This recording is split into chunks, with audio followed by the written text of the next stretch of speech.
Welcome, gamers, to this Link to the Past randomizer race between Spin Sage and Silver Luca. This is going to be game 2 of a best of 3 series.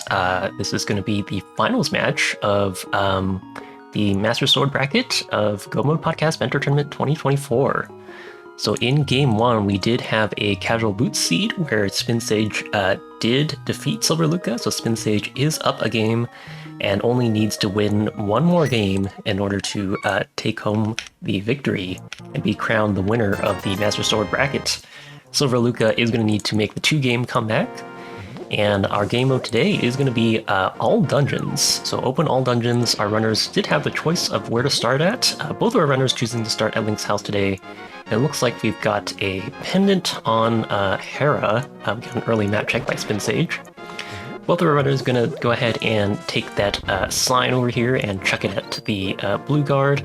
Looks like we got fairies for our tier 1 triple. That is certainly a rare triple to have. Usually not super relevant, but kind of a nice oddity. I think there's only a 1 in 63 chance that you actually get fairies for any given triple tier.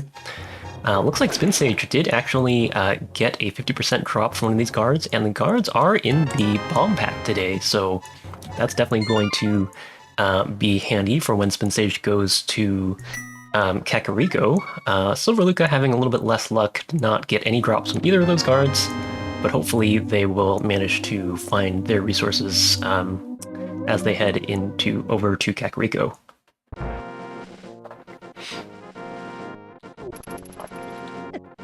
Alright, so no starting boots for us today, as we had in the previous seed, so we're gonna have to just take these, slow walks over between our overworld locations. Does kind of change the, cost-benefit analysis a little bit in terms of, you might be a little bit less inclined to go out of your way to check, some of the slower checks, such as, Hagina, or maybe even Ice Rod Cave. Looks like we got red rupees from the bush crab, so Silver Luca gonna take the time to try and farm a little bit of those. Spin Sage having a little bit less luck with these. The bush crab was in a less favorable position, but still picks up a good 140 rupees. And Silver Luca still with no bombs, so I imagine they're probably gonna try for maybe another tree pull, or I guess they could just grab some more money from the second bush crab here in Lost Woods. Let's see. Yeah, it looks like they're not farming up for... Oh, actually, they're... okay, so it looks like they're not farming up for a second tree pull, but going to go ahead and grab more of those rupees, so if they really need to, they'll just be able to buy bombs pretty easily in Kakariko Village. Spin Sage, unfortunately, getting blocked by the bush crab in that narrow log. The good part about being in that log is that it's very easy to, of course, pick up the drops from the bush crab, but if you're just trying to get through, the bush crab does kind of knock you back. It doesn't do any damage, but it does kind of block your way. And yeah, Spin Sage picking up that heart container, you definitely don't want to say no to some early health. You don't know, what kind of early game situation you're going to be in. Alright, so Spin Sage gets the tier 2 triple, and it is bombs, actually. Looks like Silver Luca actually did end up farming for that triple as well, so both of our runners going to be perfectly equipped in terms of resources heading into Kakariko. Spin Sage saying no to that extra red rupee. And both of our runners are going to head into Kakariko Village, and we'll see what kind of progression, if any, that we have over here today. Now, of course, it is an all-dungeon seed, so we know we're going to need to beat all 7 dungeons in the Dark World, all 3 dungeons in the Light World, and also clear out Aghanim's Tower. So it does mean we're going to need, all of the different required items to beat the game. There's no, possibility of, skipping the Ice Rod or anything like that. Looks like we got an early mushroom here in the Blind's hideout. And also a Moon Pearl and a bottle with a fairy in it. It's a pretty interesting start. That Moon Pearl, of course, does mean that if our runners find themselves at Ice Rod Cave, could make a fake flipper play a little bit more appealing. It is, of course, also going to be part 1/3 of the puzzle for our Dark World access. Silver Luca taking the time to do their map check as they fall into this well here.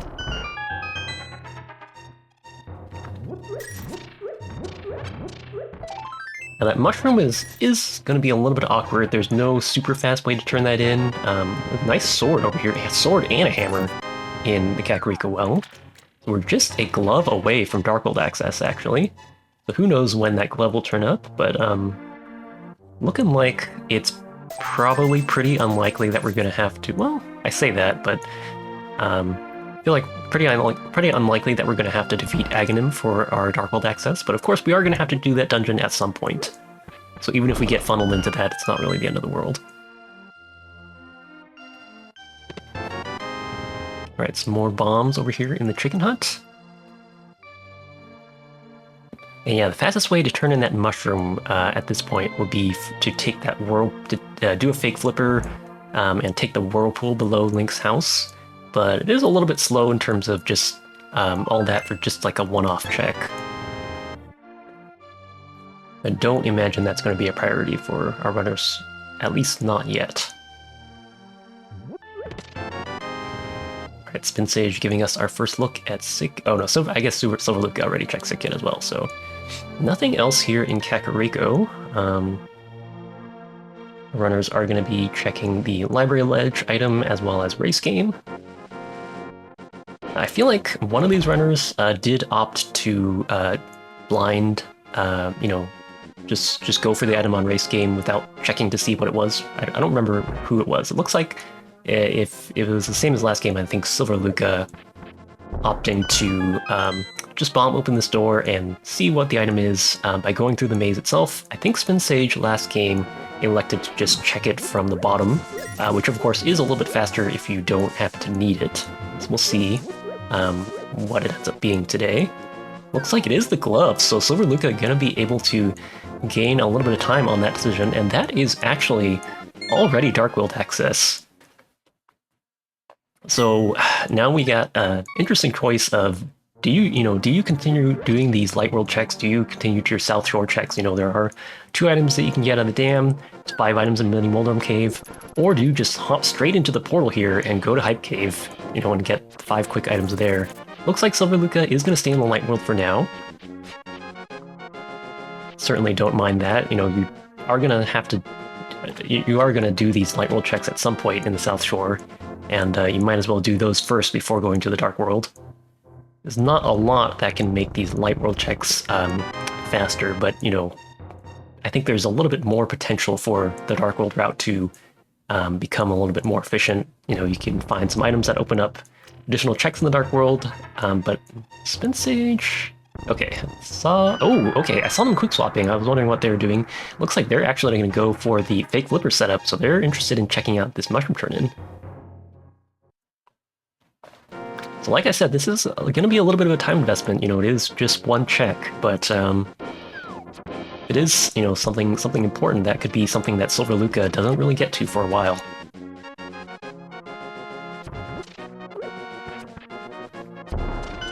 Spin Sage, of course, does have the opportunity to option to elect to save scum the mushroom as well if he really wants to.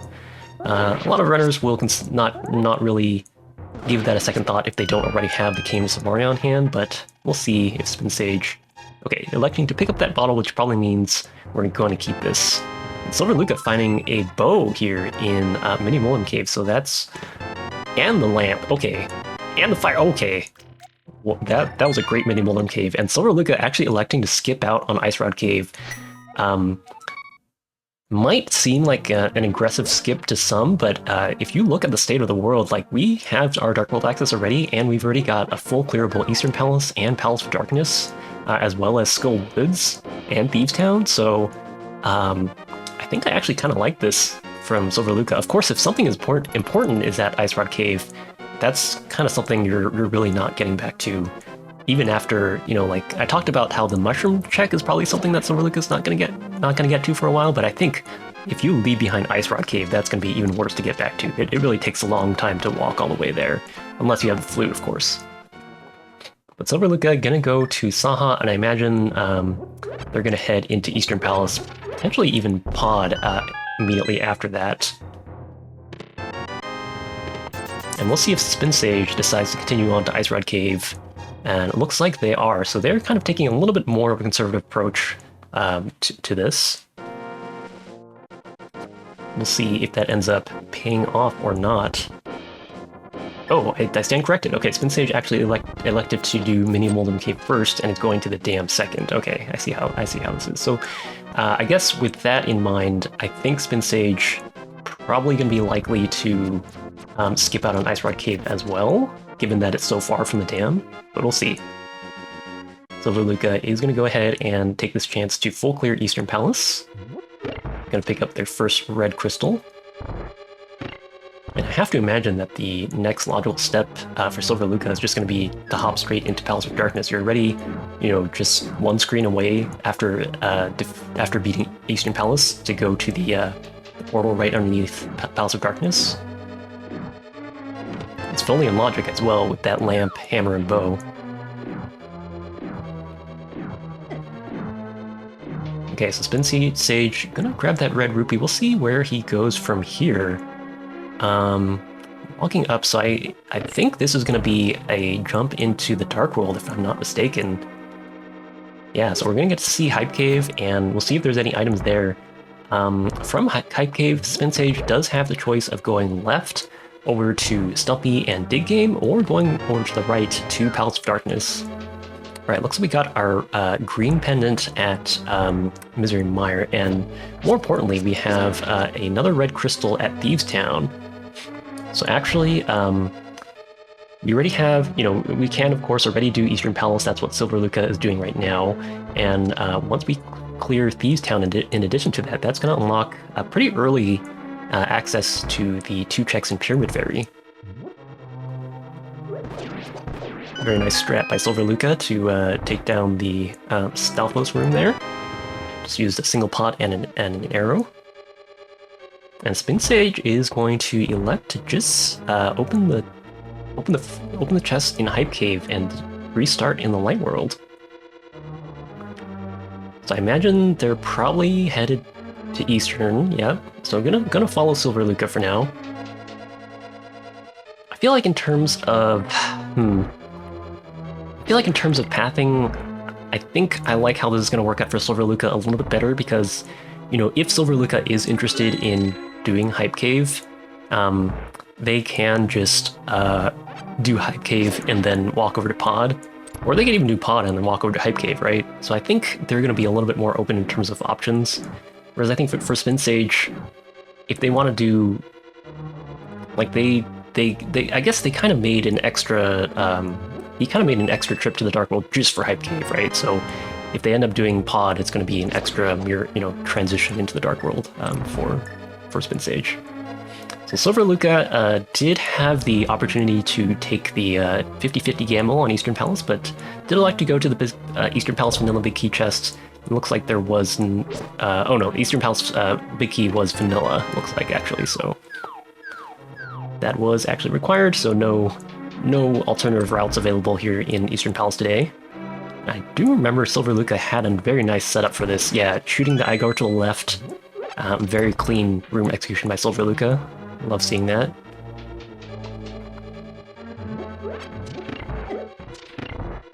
And often you'll see runners pick up that upper left pot to get the arrows in there. That is a strat that I believe the vanilla No Major Glitches speedrun does. A lot of times you don't need those arrows in Randomizer, but some people will always pick them up either from muscle memory or just because, you know, having extra arrows doesn't really hurt. You do need to spend, you know, a minimum of 18 arrows on the Armos Knights fight, so... And speaking of that, we are going to get that Armos Knights fight coming up in just a few seconds for Silver Lucca. I do believe both of our runners messed up in different ways for this quick kill setup, so we'll see if Silver Lucca can get that today. I think only shot 4 arrows into that Armos. Yeah, so is going to miss out on that quick kill opportunity, but hopefully can finish up this fight without too many problems. And that is going to be Crystal / Pendant number 1 for Silver Lucca at the 14-minute mark and 18 seconds. Spin Sage following behind, of course, has already done Hype Cave.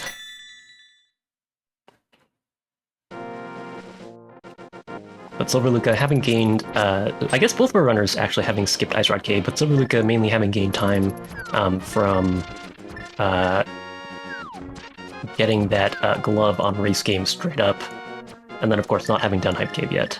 Alright, Spin Sage a little bit off on the trigger rectangle on Selfless Room, but cleans it up pretty quickly, and Silver Luca is just going to head straight down and go into Pod. Definitely makes a lot of sense. This is the fastest, you know, the closest other full clearable dungeon that you can get to. We see Silver Luca doing their map check. And of course, whether a dungeon is a crystal or pendant doesn't matter as much. It is, of course, possible that, you know, progression could be on pedestals, so the pendants are a little bit relevant. And every once in a blue moon, you do get the possibility of progression to be in Ganon's Tower. So if you get all 7 crystals, you can unlock Ganon's Tower and go in there, and you could potentially find some missing equipment that you need for the pendant dungeons. Although I don't know. I think the only real opportunity we're going to have for that to potentially happen would be the medallion for Misery Mire, I believe, if I'm not mistaken. Alright, nice damage boost strat by Spin Sage to getting to that Vanilla Big Key chest, and Silver Luca going to pay the entry fee to get into Palace of Darkness. So we do only have 5 hearts here, but Silver Luca does have, you know, 2 bottles, one with a fairy and one with a red potion, so probably not super worried here. But mainly the fact that we got both the Fire Rod and the lamp in Midi Moldrum Cave was a huge boon. If we had only seen the bow, I think this might not have been a play that Silver Luca would have been interested in making. You know, going into Palace of Darkness with no light source and only 5 hearts and green mail is kind of a frightening endeavor.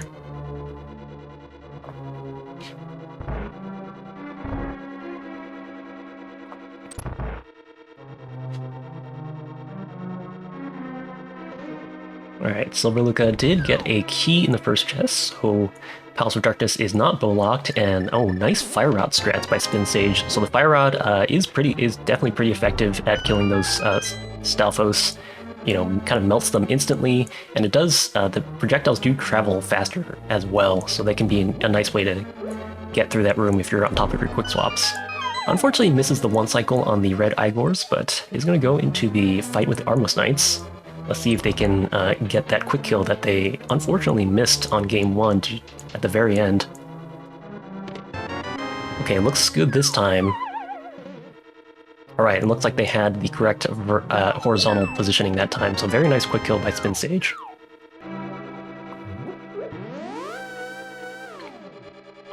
And it looks like, while that was happening, Silver Luca finding the mitts here in Palace of Darkness, so we've got some big ticket items already showing up. There's a lot of access that we have here. Spin Sage is going to make the same call and go into Palace of Darkness. So he is also going to find his mitts over here.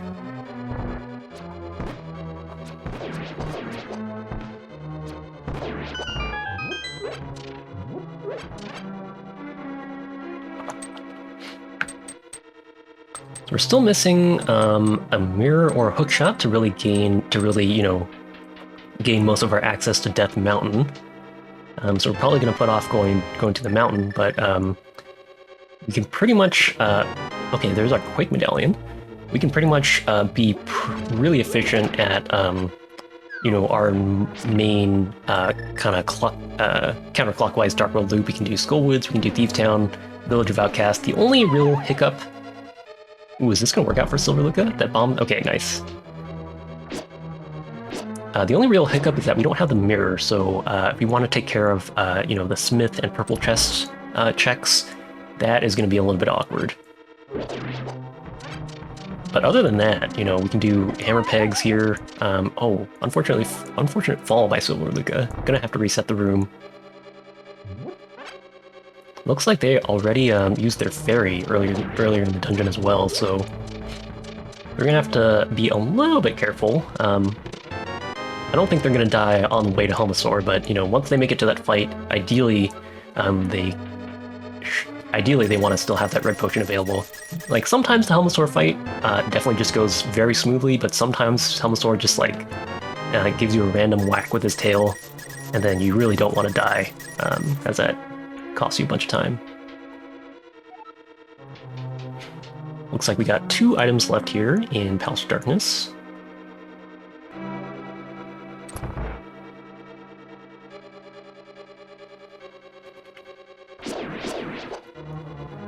And I guess, yeah, it'll be interesting to see... Ooh, there's our flippers. Okay. So we really have a lot of options. I mean, we could just follow up on those flipper checks right away. We don't really have Zora money, though, for either of our runners, so that's probably going to be something that I imagine they'll put off. But I guess... okay, nice. Silver Lucas setting up for a Death Warp already at 1 heart. It throws the bomb against the chest. I've never seen that one before. That's pretty much the fastest way you can set up for a Death Warp there. Throwing the bomb even before you get the item there saves a little bit of time. And Silver Lucca are going to make their way towards Helmasaur, which we already know that Helmasaur, according to Silver Lucca's tracker at least, doesn't have an item, but we just need the crystal.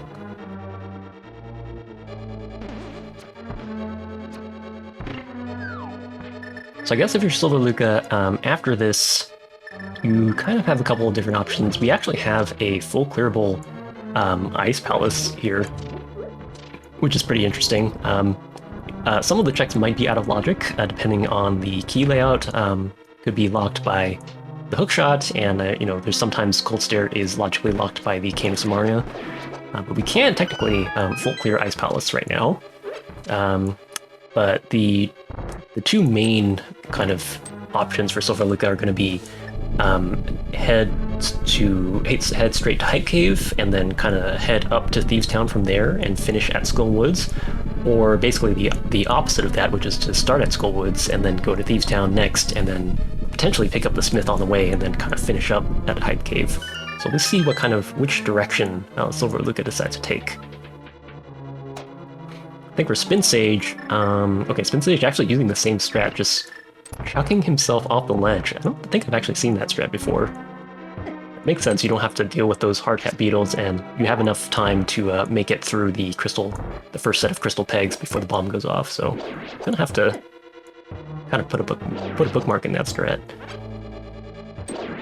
Okay, Silver Lucca trying to take out all these turtles. Does have 2 hearts. I wonder if they're gonna be interested in taking a sip of that potion. I forget exactly how much damage Helmasaur does on Greenmail, but it has to be more than 1 heart, I imagine. So yeah, I was gonna say, it might be a good idea to just try to chug that before the fight begins. Spin Sage actually thinking ahead to a potential Zora check. They didn't even find the flippers yet, but they are collecting all of these blue rupees here in the basement, so once they find their flippers, they're probably going to be glad that they did that, as that is going to allow them to have enough money to get the Zora check. Okay, so we're going to try and finish the fight with the bow, and good thing they drank that red potion, as they would have taken a death there.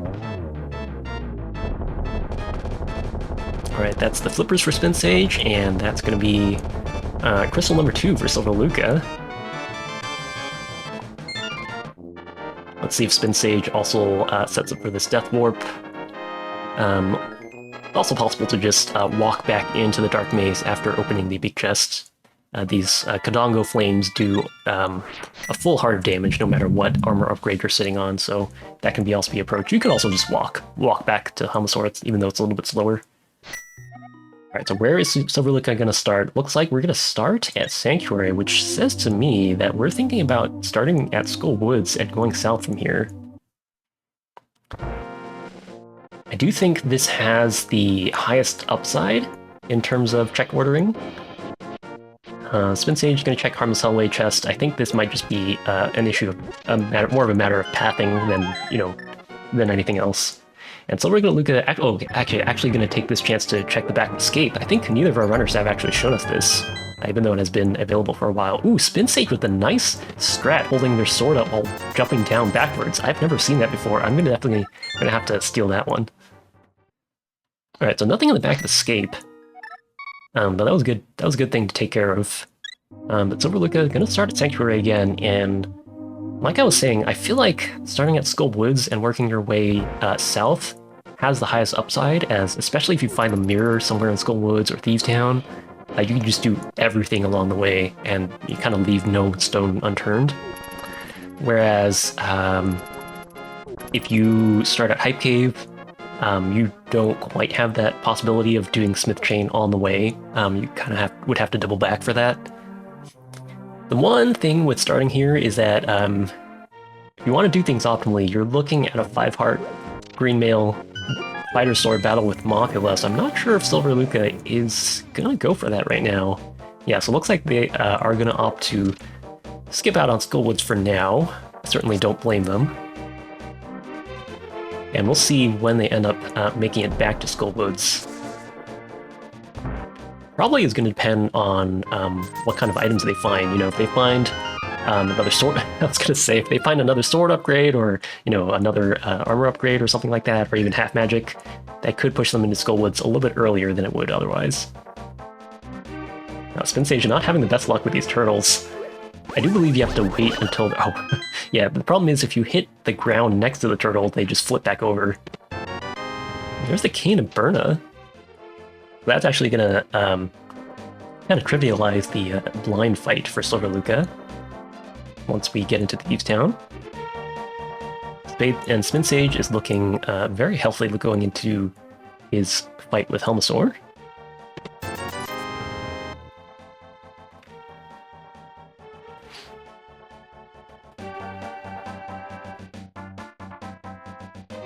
Alright, Silver Luca gonna dive into Thieves Town here. And Spin Sage finishes phase 1, gonna look for some bow shots to finish phase 2. Unfortunately gets rammed by Helmasaur. But only does one, I guess it only does 1 heart of damage for on Blue Mail, as Spin Sage is, and finishes out that fight very nicely.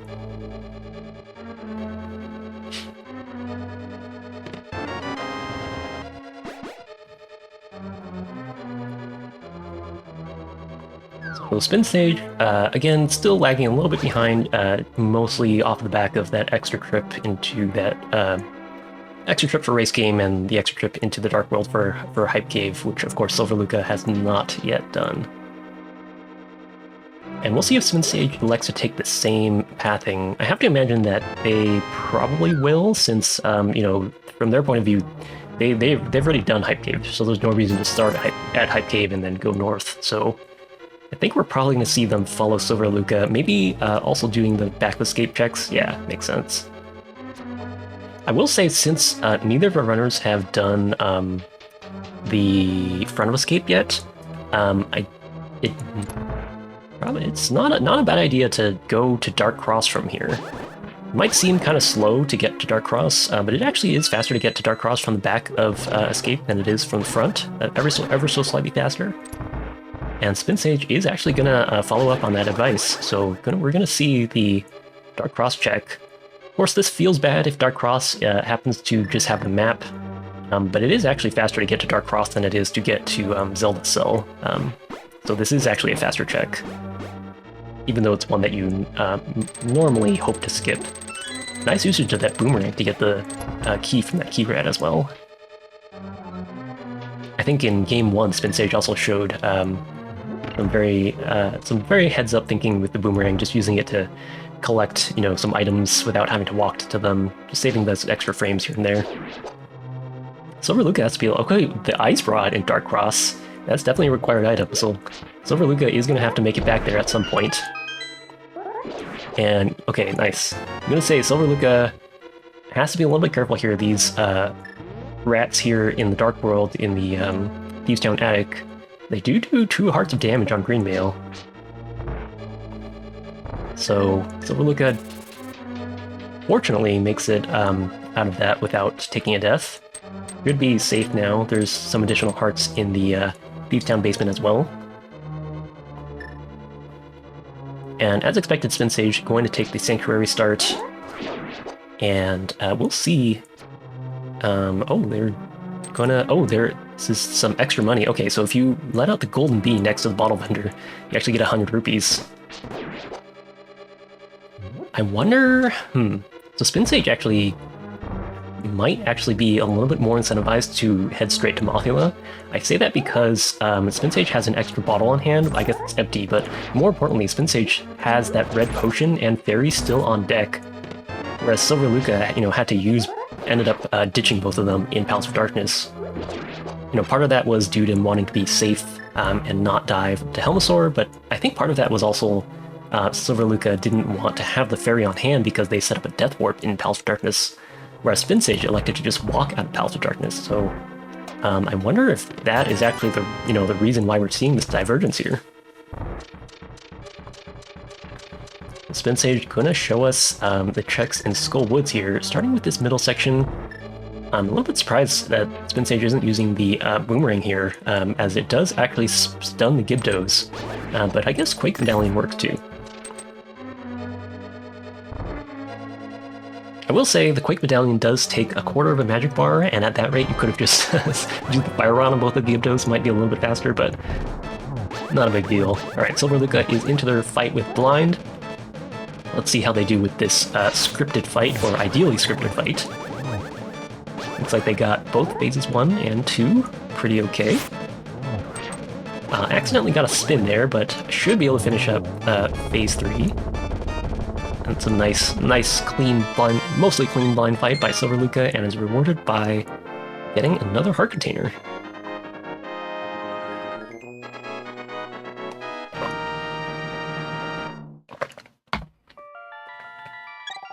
Oh, Spin Sage actually checking the stun prize here, or maybe maybe he already knew the stun prize is actually small magic, which is very relevant here. You want to have as much magic as possible going into the Mothula fight.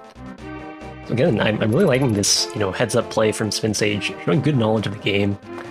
Looks like we're going to see hammer pegs from Silver Luca here, and Silver Luca's got some interesting choices to make.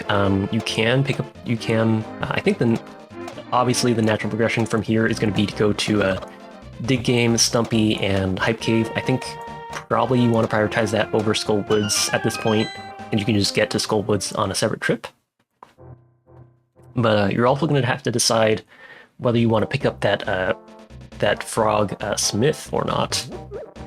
You can, of course, bring them all the way to Hype Cave and then save and quit, and then make another trip to Kakariko to turn them in. So we'll see what Silver Luca elects to do. You could also just leave the Smith behind and hope that you get something in Hype Cave. Of course, we know that there's nothing really of note there. But we do still have those flipper checks outstanding.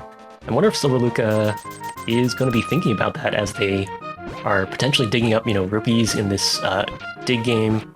Another potential source of rupees is the arrow game, the archery minigame that's to the right of the screen. You don't often see it that much in these modes, but it is an option. Spin Sage going to elect to use the Quake Medallion again. So really wanting to conserve magic here, even use the lamp instead of the Fire Rod in this room. Unfortunately, he misses 2 of their lamp shots. But yeah, I mean, if you're walking into a moth fight with only... Oh no, gets bunny beamed accidentally. Luckily the Gypto is stunned here, so they should be able to stay safe. But yeah, if you're walking into a moth fight with only 5 hearts, you want to have as many resources as you can. Does have blue mail as well, so that's gonna help them a lot.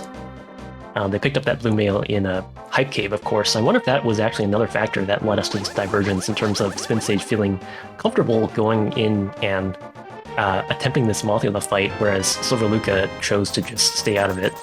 And yeah, Spin Sage wants as much magic as possible, looks like. Oh, actually, okay, never mind. Needed that key. That's right. They didn't have a key, so needed that key from that Gypto. And walking into this Mothula fight with almost a full magic bar and 5 hearts, let's see how he handles this. I'm liking his chances, given that he has a fairy and a red potion on deck. Looking like we're trying to do hammer strats. That is, of course, the most damaging option. Each clean hammer hit is going to do 25% of Mothula's health, as opposed to the Fire Rod, which only does half that amount, and the Fighter Sword just does piddling damage in comparison. Can be difficult to line up these hammer hits. Spin Sage can still take one more hit and be safe. They also have a fairy, so... But yeah, I think patience is the name of the game here. Okay, that's gonna be the fairy for Spin Sage. there is a little bit of a moment of invincibility after being revived, so we might use that opportunity to get a hammer hit in. Yeah, just as I say that, very nicely done by Spin Sage. And Silver Luca now armed with that blue mail. It's a really fancy outfit for that Lucario sprite, actually. Or is that just a shiny version of Lucario? Forgive me, I'm not up to date on my Pokemon sprites. But that is going to be Mothula down for Spin Sage, and unfortunately, no progression items here in Skull Woods. But of course, you know, that is a boss that we had to take care of at some point. So even though it looks like Spin Sage kind of spent all that time and is kind of trailing behind Silver Luca, that is time that Silver Luca is going to have to pay back later. But potentially Silver Luca could have better equipment for that fight, even if they do it right now, which might make sense as they're already here in Kakariko. But even if they decide to just do it right now, they will have the Master Sword on deck. Okay, but looks like they're going to come back for it later. We're starting at Link's house, so I have to... This could be one of two things. I'm actually a little bit surprised Silver Luca didn't save and quitted out of Hype Cave earlier without taking the chance to check Pyramid Fairy and Pyramid Ledge. Like, it seems pretty natural that you'd want to just walk north from Hype Cave, you know, one screen and then pick up the Big Bomb. But it looks like they're going to do that now after another trip. Oh, okay, actually it makes perfect sense because they had the Frog Smith following them, so you definitely don't want to pick up the Big Bomb because you can only have one follower at a time, so... Ignore what I was worrying about. Silver Luca knows what they're doing. Alright, so Spin Sage going to pick up their items in Village of Outcasts and going to full clear Thieves Town. And Silver Luca going to give us our first glimpse at the checks on a pyramid. They do have the option of going north here after Pyramid Fairy and Pyramid Ledge. That would allow them to check Catfish. Kind of the closest that they're going to be to that check for a while. We don't have the mirror, so there's no opportunity to check Graveyard Ledge, so Pyramid Ledge is the closest thing that we have to Catfish right now. You know, Catfish did have a pretty important item last game in the hookshot, but of course this is a new seed, so... And there's the book in Pyramid Fairy. Okay, so that's full clearable Desert Palace. That's a nice green potion as well.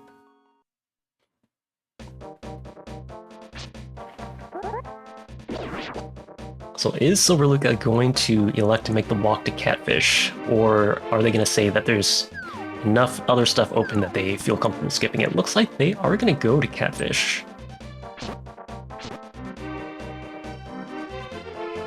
I think this is a pretty defensible option.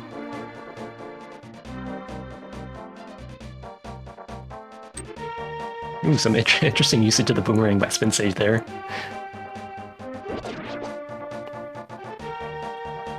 So let's see. So after Silver Luca gets to check at Catfish, I guess they still have the Mushroom Turn outstanding. It's kind of a shame that they don't have the mirror here. They would have been able to check that. But I imagine Silver Luca's next stop is just going to be to Desert Palace. Might as well just... Well, I say that, but Desert Palace could be boots locked.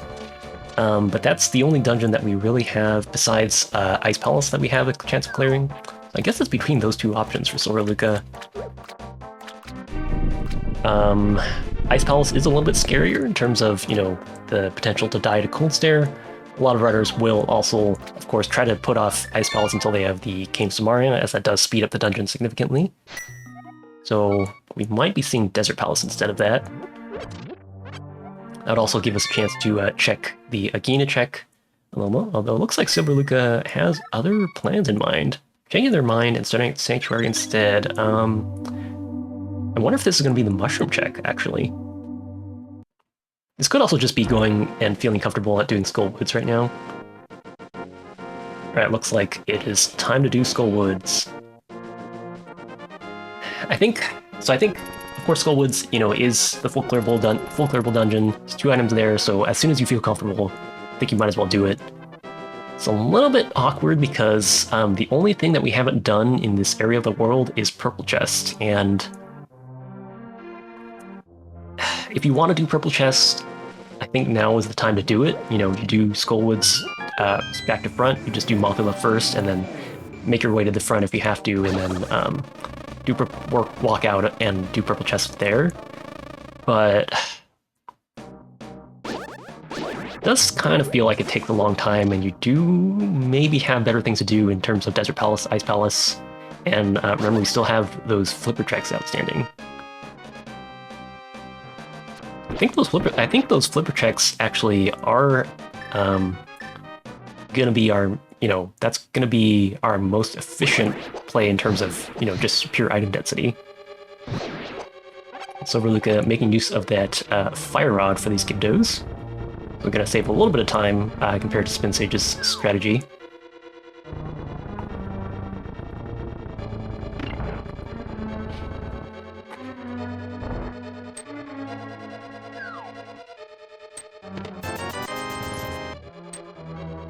And both our runners are going to have money for that Zora check. Spin Sage having spent a little bit of extra time in Palace of Darkness farming those blue rupees, but looks like that's not actually going to make that much of a difference. I feel like this blue boomerang has been Spin Sage's best friend.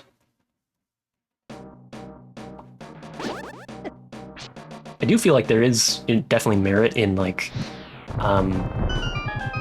when I've mentored runners, a lot of times they'll have the boomerang or hookshot available, and they'll waste time, slashing the same enemy like 4 times when they could have just hit the same enemy with the hookshot or boomerang just once, and then not, dealt with it that way.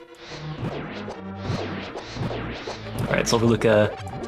Yeah, feeling a lot more confident than Spin Sage was in terms of resource management, so not electing to, take the slower strats that conserve magic here. And I have to imagine that is because they have another sword upgrade as well as some extra health.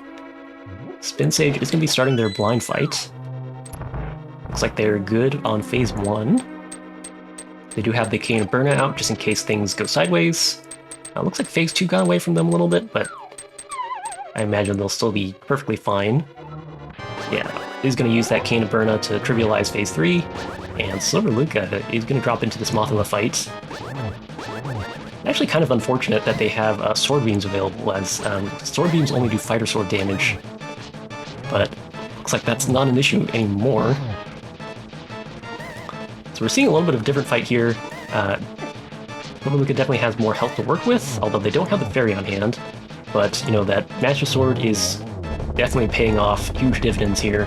Not only does it do twice, more damage than the Fighter Sword, but it just has a better hitbox as well. The Fighter Sword being shorter than those other swords, which I think is such a good design decision in terms of Link to the Past. Like, that feeling when you get the Master Sword and you just have that extra length in your hitbox is just like a very visceral feeling of power after having, fought through all those Light World dungeons in the vanilla game.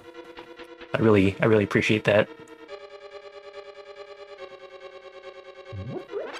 Okay, but Spin Sage gonna finish out these checks with Dig Game, and we'll see if they elect to pick up the Smith here. Again, if they do pick up the Smith, if Spin Sage picks up the Smith, then he's not really gonna have the option to pick up the Big Bomb, so it's kind of a choice between those two right now. Of course, Silverluca did elect to take care of the Smith. We'll see if Spin Sage chooses that. Looks like they're not, so they're going to go for the Big Bomb first. I think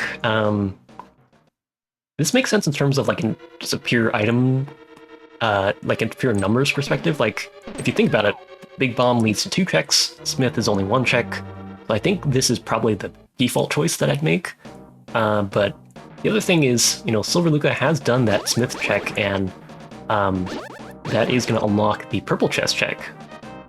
And looks like they're actually going to spend the time to walk towards that. I actually like this from Silverluca as, of course we have perfect vision over both the runners, but like, this is the kind of thing. Oh, okay, looks like they're just going to peek at Bumper Cave first.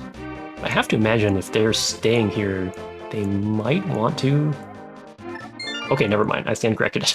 I was gonna go on this whole spiel about how it was gonna be a good play to go over to purple chest because that's something that could potentially stay, unchecked for a long time by spin sage. Because if you think about it, if you're spin sage here, in order to check purple chest, you have to go all the way, pick up the smith, turn in the smith through a separate saving quit, and then go all the way back and pick up the purple chest again. So that you're like a long ways from getting that. Whereas for Silver Luca, since they've already taken that initial time investment to get the smith check out of the way, purple chest is much more accessible for them. But I guess it looks like they want to go up the mountain first. I'm a little bit surprised that this was the choice over the flipper checks, actually.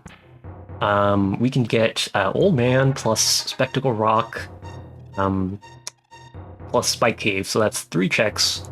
Versus, if we went to do the flipper checks, that's, Hobo, and then Waterfall Cave is 2 checks, and then Zora area is another 2 checks. But there is an argument for the fact that, rescuing the Old Man is something that you have to do no matter what, and it gets you your save spot, so it's kind of not that much of a time waste just by doing Old Man, and if you do Old Man, you might as well do these other 2 checks as well. Alright, Spin Sage also going to continue on from Pyramid Fairy and Pyramid Ledge to Catfish. But we'll see if he elects to, do the flipper checks like I was just suggesting, or he might also just decide that it's time to head to Desert Palace or Ice Palace. Like I mentioned, we can full clear Ice Palace if we do know how to do some bomb jumps. Desert Palace can be locked by the boots, potentially, but you never know. But Silver Luca gaining some critical knowledge, scouting the hookshot on the top of Spectacle Rock. That's definitely a good item to have your sights on.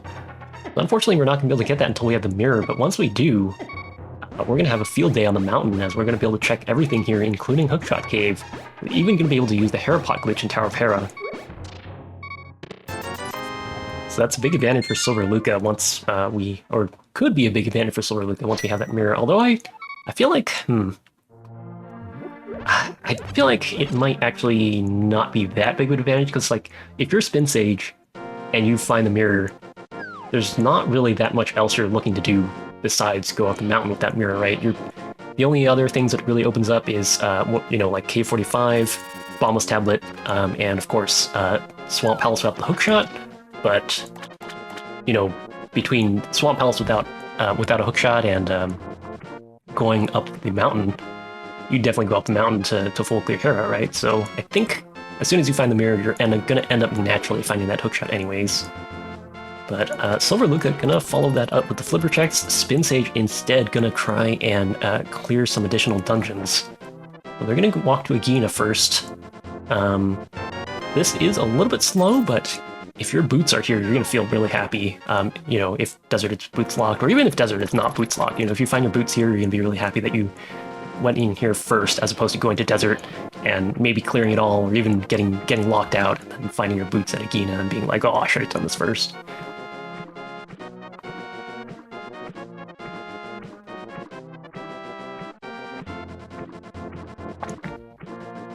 Okay, Silver Luca gonna get the rest of these flipper checks. I think, of course, Silver Luca did have the opportunity to head into Ice Palace, but I think if you're prioritizing Overworld, I think you do all these first. You can always save and quit to Link's house and just make a separate trip for Ice Palace.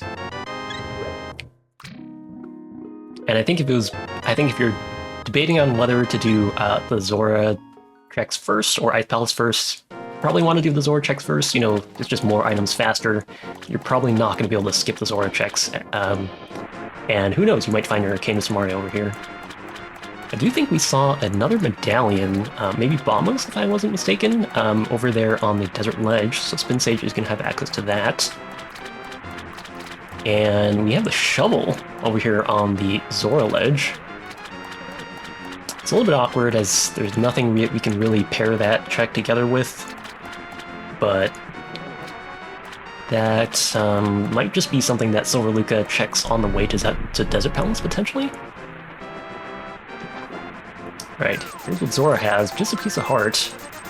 But yeah, you're gonna want to pick up that shovel. And looks like we were not boots locked in Desert Palace. We still have 2 items outstanding, which means... okay, which means that this... Doesn't that mean... I admittedly wasn't looking, but I think that means that the small key is on the torch, if I am understanding correctly. Which means that at least 1 item, I think, in Desert Palace is logically locked by the boots. I think that also means that Lanmo is logically locked by the boots as well. Might not end up being relevant, but we'll see if Lanmo drops some progression. Because if Lanmo has progression, then that could lead to a pretty interesting scenario. But Silver Lucca digs up the mirror. That is huge for Silver Lucca. So getting that shovel from Zoralege and using it to find the mirror, they're going to be able to, yeah, they're hightailing it to that hookshot on Death Mountain, so they're going to be able to clear pretty much everything here on the mountain. They're going to be able to do Hera. They've already done Spike Cave, of course, but they're going to be able to do, yeah, like 1,000,000 items over there on the right side of Death Mountain. Not sure why they're going over there first. they need to pick up their hookshot first, of course. All right, and Spin Sage is going to be able to be going into their fight with Lanmo, and yeah, I'm really liking how this is going to work out for Silver Lucca. They're just going to have access to, what is it, like 12, 15, so many items over there on the right side of Death Mountain. Was it like 15 items? All right, but Spin Sage is going to enter their fight with Lanmo. I think last time both of our runners had to do this fight with the Ice Rod, so it's going to feel like a fresh change of pace to have the Fire Rod available. It's definitely a lot easier to hit with. Unfortunately, Spin Sage doesn't quite get the last Lanmo kill, but is going to be able to finish that out with the hammer. Oh, very nice last hit. And just 300 rupees on Lanmo, so no, logical implications there. It does mean, of course, at least that our boots will not be in Ganon's tower, so that's something. Because, of course, that crystal is logically locked behind the boots. Assuming that assuming that a small key was on the Desert Torch, which I think it was. Looks like Silver Lucca picked up half magic on Ether Tablets, so that's definitely a nice luxury item to have. Of course, not required for anything unless you're doing. It does put. It does count as a magic extension to put what's it called? Spike Cape into logic if you only have access to the magic cape, but that's not relevant here. And there's that Herapot glitch that we're talking about. And Spin Sage is going to head up the mountain, looks like. So I imagine they're going to get their scout on the hookshot. The real question is, are they going to make it to... Are they going to decide to go to the flipper checks after this? If they're not, I feel like the only... I feel like they are. That's definitely the densest set of checks that we have available on Spin Sage's side. I think the only other option would just be to dive into Ice Palace. Alright, Silver Lucca opting to use these hookshot strats on Moldorm. So of course you're invincible while using the hookshot, so you can use it just like that to have Moldorm kind of phase through you and then land a hookshot on his tail. Very nicely done. And gets rewarded by another sword upgrade, so that's going to be Tempered Sword for Silver Lucca. So Silver Lucca's equipment loadout is looking very comfy. We've got Tempered Sword, we've got Half Magic. We are missing that Ice Rod from Dark Cross. So that is a little bit unfortunate. So Silver Lucca going to have to make it back to Hyrule Castle Escape at some point. I have to imagine they're going to probably only find that after checking the front of Escape. That is the one kind of tricky thing about Open Seeds. If you do an Uncle start, if you start at Link's house and go upwards to Hyrule Castle Secret Passage, is you're usually not going to be able to do, the front. You're probably not going to be able to finish the rest of Hyrule Castle from the get-go right then and there at the beginning of the game. So you're going to have to make a decision on when do you go back, if ever, for those checks in Hyrule Castle. And sometimes, you know, it can feel tempting to just chase around all of these other checks that are opening up in the Dark World, and then all of a sudden you end up leaving behind, you know, your boots or the ice rod as it would have it in front of Escape. So we'll see when Silver Luca elects to make that call to go back for that.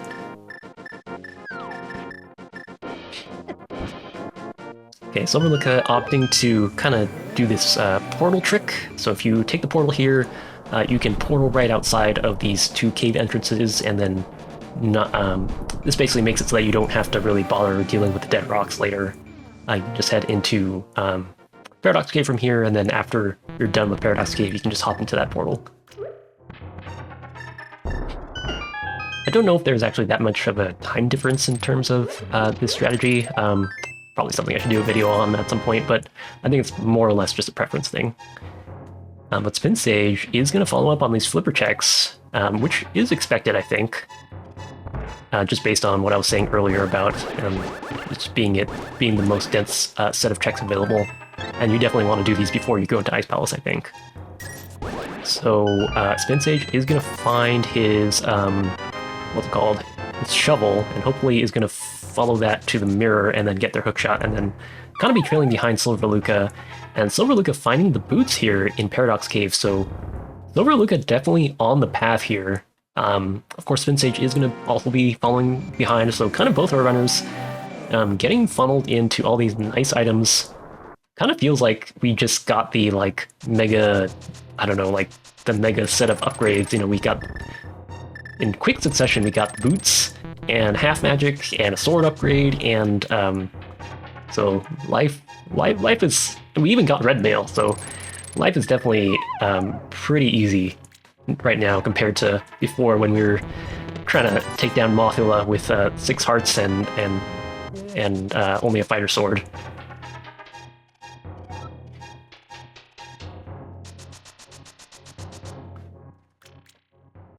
Alright, so we're going to see what is here in Hookshot Cave. We're also going to see what the Turtle Rock Medallion is. Looks like it's Bombos. Okay. I don't know if this is going to happen, but if the Cane of Samaria is here in Hookshot Cave, that would mean that Spin Sage could just full clear TR on the first trip up here to the right side of the mountain. Whereas Silver Luca doesn't have the medallion, also doesn't have the ice rod. Probably not going to happen, but if it does, that'll be huge for Spin Sage. Just a green rupee? What are the last 2 checks? Come on, Silver Luca. You don't need to add extra suspense here. Alright, Spin Sage looks like they're gonna follow up on that shovel check, so they're gonna get funneled in this direction as well. And nothing in Hookshot Cave, so... where is that Cane of Samaria? I imagine Silver Luca is gonna head over to Swamp Palace right now, as that's kind of the next on our full clearable dungeons list. And of course, we can also full clear Ice Palace, which is probably fully in logic right now, pending, you know, key layout. But of course, you'd rather do Swamp Palace first, as you might get your Cane of Samaria, which of course makes Ice Palace a lot faster. And I guess if Silver Luca doesn't find the Cane of Samaria, they can just head over to Desert Palace, which Spin Sage has already done, but Silver Luca still has untouched. And Silver Luca is actually going to have, you know, the boots on hand, so he's going to be able to check the single item that is left on the right side of Desert Palace that Spin Sage didn't have access to.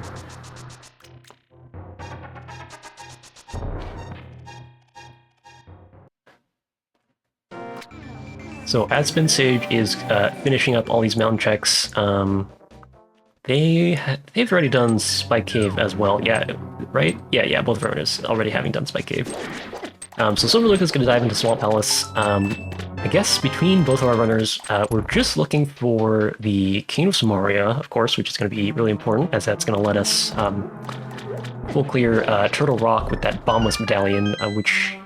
where was that Bombless? The Bombless Medallion was on Desert Palace, so I imagine Silver Luca is going to pick that up with no problems.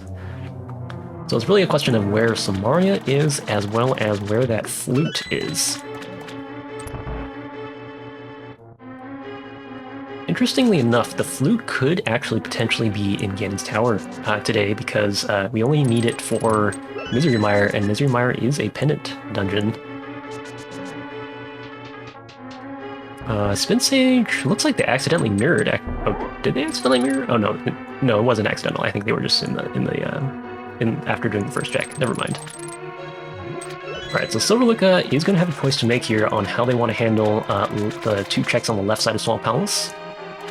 It does take quite a long time to get those checks, maybe a little bit less than 2 minutes. I guess we do have boots on hand, so it's not going to be as long.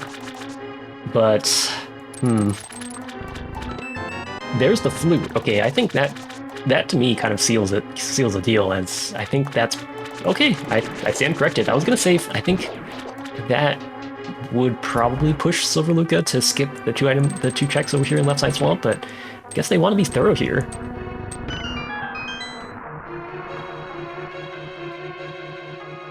So that flute is going to give us access to Misery Mire, of course. We're going to be able to see what medallion is required for entry into Misery Mire as well. We already know where 2 of our medallions are. And Spin Sage, entering the fight with Moldorm, this was a little bit of a sore spot in Game 1, so let's see if you can have better luck this time, and yeah, spank that Moldorm. Yeah, getting some nice revenge, and no falls today for Spin Sage, so probably very happy to not see a repeat of Game 1.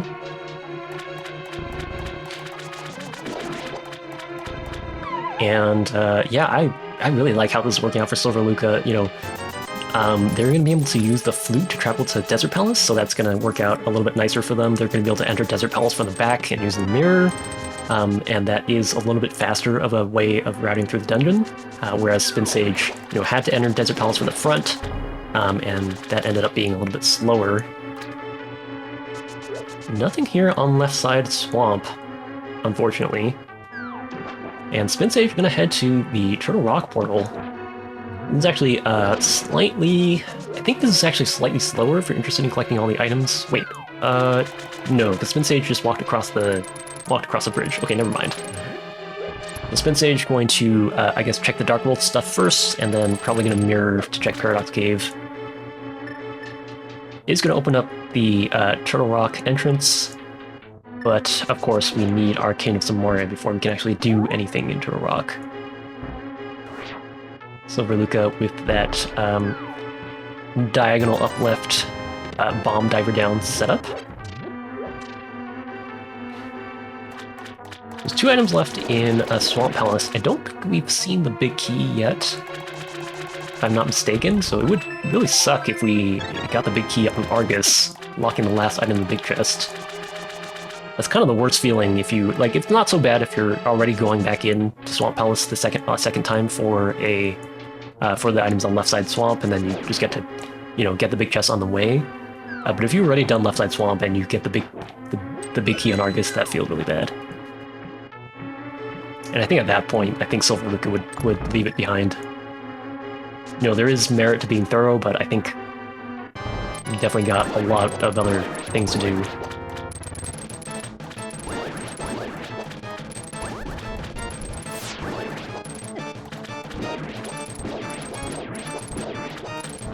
Okay, a nice and simple Argus fight. Definitely made a lot easier with that Tempered Sword. And just gonna stick to the 2-spin strat for Phase 2. And there's the big key. Yeah, that feels bad. I don't think you're supposed to go back in at this point. I mean, you certainly can. And I think if you leave this behind, you can definitely get very screwed over by it. If the Somoria is here, that would be a disaster for Silver Lucca. Okay, but they're gonna go back in, so they're playing this very, very thoroughly.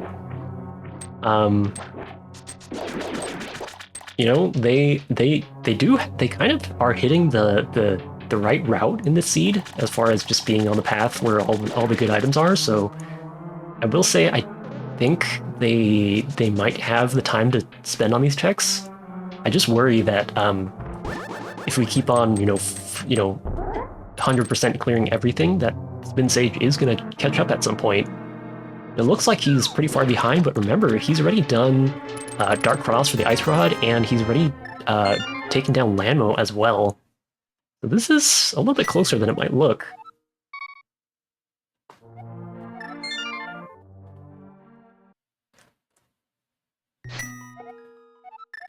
Okay, and Silver Lucca, yeah, gonna go activate that flute.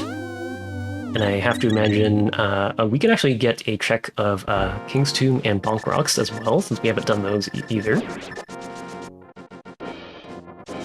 Or... okay, I was gonna say, please don't dash past Bonk Rocks. Don't know if we're gonna get King's Tomb here. It's a little bit awkward because you can check King's Tomb and then... but if you check King's Tomb, you're kind of one screen away from checking doing the mushroom turn-in as well. It's like, at what point do you cut it off? Okay, it looks like Silver Lucca's just going to do Bonk Rocks because it's literally on the way. I think if they want to, they can just use the flute to check the mushroom turn-in, plus just swim over to King's Tomb from there. I have to say, one thing that's pretty unfortunate about the way that Spin Sage routed the mountain is that they got to their boots literally last thing on the mountain, whereas Silver Lucca decided to stick with Paradox Cave first, and found their boots, so, you know, Silver Lucca was able to use the boots through, you know, Super Bunny Cave and Hookshot Cave and all that. So unfortunately, Spin Sage getting a little bit of the short end of the stick, just based on luck there. He's going to check Cave 45. This could be Cave 45 into Swamp Palace. There's the Cane of Samaria in Cave 45. Ooh. This is... okay, and it's Bombos required for Misery Mire. That means that Spin Sage just needs to go pick up that flute in Swamp Palace, and he's going to be in Go mode, actually. He's not going to know it yet, because he doesn't know what the... he hasn't activated his flute. He needs to still go to Mire to confirm what the medallion requirement is, but that is going to be Go mode for Spin Sage, and... all of a sudden, even though it looked like... oh, wait, but Spin Sage going to Ice Palace... okay, yeah, actually Spin Sage going to Ice Palace first. This actually makes perfect sense. Ice Palace is going to be... well, I don't know, actually. Does this make sense? It's a little bit longer of a distance to get to Ice Palace. I certainly don't think this is a bad play. But I have to wonder, like, if you wanted to do Ice Palace, you could have just activated your flute and then flew here, right? So I feel like if you're making the most of the fact that you're standing there in the Dark World and literally going right past Swamp Palace, you could just do Swamp Palace. But of course, there's a very strong argument for wanting to put off Swamp Palace to have more information about how to deal with the Left Side Swamp conundrum. Of course, we know that it's not actually going to be a conundrum for Spin Sage at all, because they're just going to find their flute and then know that they don't need to do Left Side Swamp at all. So they're actually going to be able to save quite a bit of time in Swamp Palace compared to Silver Lucca. Remember, Silver Lucca did do Left Side Swamp and then made another extra trip into Swamp Palace for that big chest and came out with nothing to show for it. So that's easily, you know, like 2 or 3 minutes saved in Swamp Palace alone. So I'm liking how this is... I was saying that Silver Lucca was kind of on, you know, the correct path, but that one check of K45 really, I think, puts... gotta say, has to put Spin Sage at the lead here. I mean, after Ice Palace, they have a choice between Swamp Palace and Turtle Rock. And, I mean, I guess there's a chance that he chooses Turtle Rock, but I have to imagine... You know, it's actually not as straightforward as you might think, because as far as Spin Sage is concerned, the flute could actually be in Ganon's Tower. I don't know how much weight, how much stock Spin Sage actually puts into that at this point. It's definitely not a common scenario, but theoretically you could, you know, grab your 6th crystal out of Ice Palace, head to Turtle Rock, grab your 7th crystal, and just go to Ganon's Tower. You know you need to do Ganon's Tower at some point anyways, and you might as well look for the flute while you're in there, looking for your big key, so I don't know. That could be a potential line of reasoning. It would probably be pretty bad for Spin Sage. I think it really just depends on Ganon's Tower key layout, whether that ends up costing Spin Sage. He does find that gold sword over here in Ice Palace, so That is definitely a nice find, and is not gonna have to. Or is the big key? Oh wait, gold sword. Oh, gold sword was in freezer chest. Okay, so the big key is in ice tea chest. It looks like, because we don't have any items left in Ice Palace.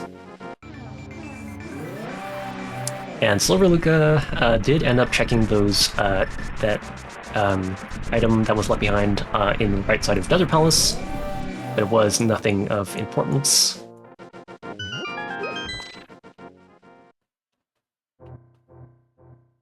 And Spin Sage, yeah, this is the right way to get back to Gold Stair. It's faster than going back to the drop down, especially since you have the hook shot. Right, so Silver Luca gonna finish up with this. I mean, Silver Luca's the thing that Silver Luca has going for them is, you know, they're doing all these checks super efficiently, so they're not gonna have a lot of like awkward, you know, cleanup to do. I guess with the exception of Purple Chest, which is kind of in the middle of nowhere, and I guess the Ice Rod Cave, which I guess they could just do whenever they want to since they have the flute.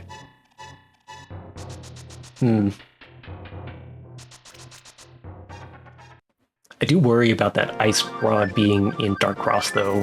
I have to wonder whether that is going to be something that is on Silver Luca's radar.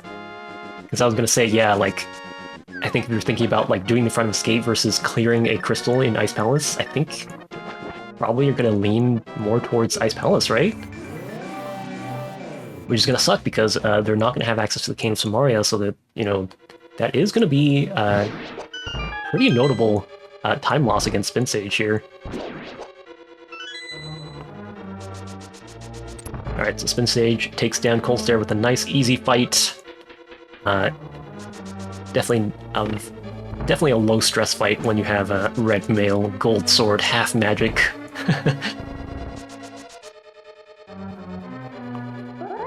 Kind of the only luxury items that we're missing here right now are the magic cape and silver arrows, of course, I think. Alright, so Spin Sage, probably... Okay, I guess this is decision time for Spin Sage. Are they gonna go Turtle Rock, or are they gonna go Swamp Palace? And it looks like they're picking Swamp Palace, which is great for them, as they're gonna find their flute, they're gonna be in go mode. So no crazy nightmare scenario of, you know, looking for a flute in Ganon's Tower. Although that certainly would have been interesting.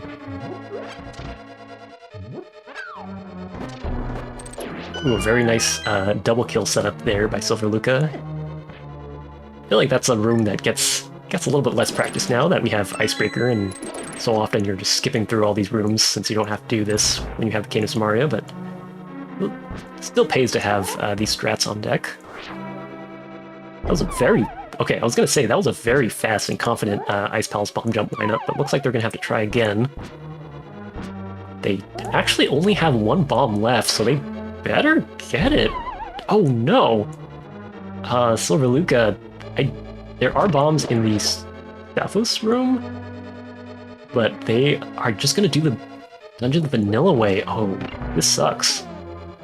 This is very slow.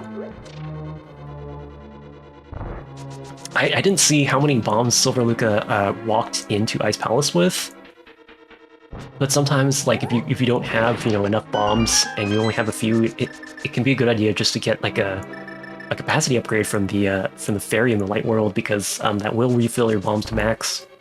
I think there might be another bomb on the right side of Ice Palace as well, but of course that doesn't help at this point. So Silver Luca gonna need to like take a trip around the dungeon due to failing that glitch, unfortunately.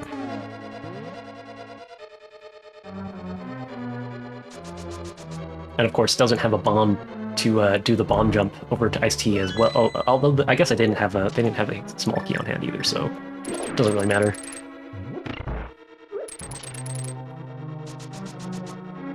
Yeah, this is actually really painful because I think Silver Luca hasn't done the right side of Ice Palace either, and you can bomb jump there, but you can't without any bombs. There's only one item left in Ice Palace for Silver Luca, I think.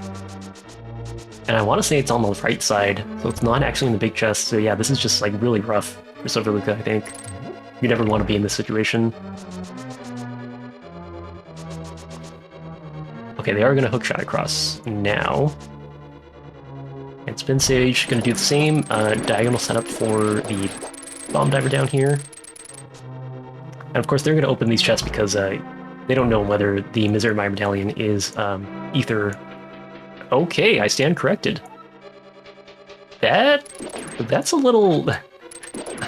that's a little dicey, I have to say, Spin Sage. Because, like, there is a 1/3 chance, as far as Spin Sage is concerned, that Misery Mire requires Ether to open, and you're gonna feel really silly if Ether's in one of those two chests, right? But luckily, for Spin Sage, gonna dodge a bullet on that one.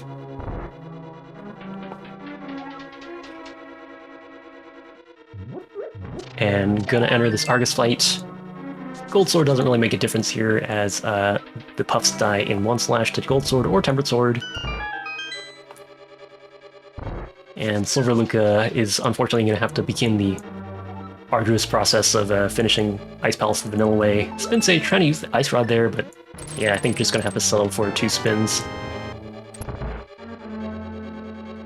Alright, but Spin Sage is going to hightail it to the Flute activation and head straight to Mire to confirm that he's in go mode.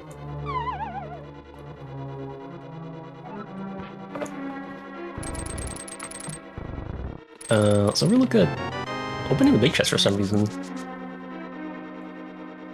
I think they've already got all the items, so I don't think that was required for sure.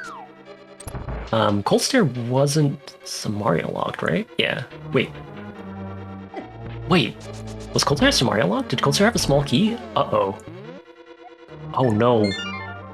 Cold Stare was logically Samaria locked. This is like the worst case scenario for Silver Luca. So if Cold Stare has a small key, then you actually can't finish the dungeon unless you do the Ice Palace Bomb Jump or do the Icebreaker Clip with Samaria. So Silver Luca actually just gonna have to leave and at least knows that there's no items left in Ice Palace, and luckily for Silver Luca, they're actually going to go towards their Ice Rod in Escape. That's good, but unfortunately they're going to have to go and make a separate trip to Ice Palace to defeat Cold Stare. Yeah, that was kind of the worst, just the worst case. And, you know, of course that is a risk that you take if you try to do Ice Palace the vanilla way. Without the bomb jump, but of course, Silver Luca would have done the bomb jump if they could, they just ran out of bombs. And Spin Sage is going to confirm that Bombos is medallion required for Misery Mire. Probably going to be really happy to see that, as he is in go mode, confirmed at the 1 hour and 17 minute mark. That's got to feel good. So they've just got to take down Vitreous and then head over to Turtle Rock, Ganon's Tower, and Aghanim's Tower. So Silver Luca is still going to need to pick up this Ice Rod here in Dark Cross, and then the only other missing piece of the puzzle is the Cane of Samaria, which is in Cave 45. And yeah, it's actually really unfortunate because Silver Luca was looking... I was applauding how Silver Luca was being really thorough and kind of leaving no checks behind. Besides, like, I think the one really notable outlier was Purple Chest, but yeah, K45 somehow also got missed, I think. I'm trying to think of what was the best chance that Silver Luca had to grab that. I think it would have been before Swamp Palace, actually. I think at this point, there's not really that... I guess at this point you do K45 together with Bombos Tablet. But I have to imagine Silver Luca is going to probably do the Mushroom Turn in King's Tomb before that. Just seems a little bit faster. Fortunately, they're not going to be baited into jumping into any dungeons that they don't have to, since they can't do anything in Turtle Rock still. And I don't think they're going to step foot into Misery Mire without the Cane of Samaria. I'm actually going to take the opportunity to do Aga Tower right here. I think this is... there's nothing wrong with this. You have to do this at some point. You do lose a little bit of time since you have to walk through the front of Hyrule Castle to get here. But if you want to be in the Dark World anyways, which I think Silverluca might... This actually might be a really good sign for Silverluca. Because this might actually indicate that they are thinking that they want to be in the Dark World so that they can get to K45. Because of course, after you defeat Aga, you are put in the Dark World on the pyramid. So this... It's not exactly close to K45 though, this problem. Looks like Spin Sage was trying to set up for a spooky glitch setup there, but unfortunately doesn't get it. I'm gonna have to just do these rooms the vanilla way. Looks like the, I think from what I saw, the key layout for Misery Mire was pretty gracious. We didn't have to do that much of the dungeon. Always nice to see that.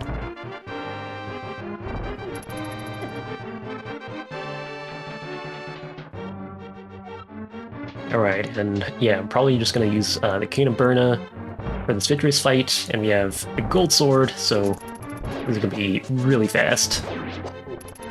Yep, just dash through 3 times and just pick off the stragglers with some slashes.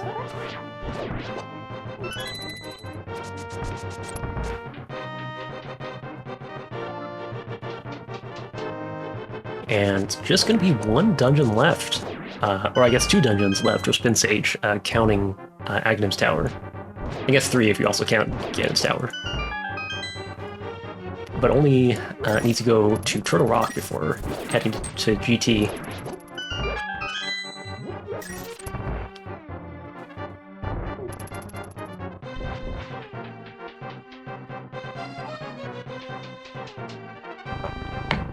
So if you're enjoying this match so far, again, I highly encourage you to give both of these runners a follow on Twitch. Definitely been an exciting series to watch so far. And we'll see what happens here and whether we get a Game 3 or not. It's looking like it's Spin Sage's game to lose here.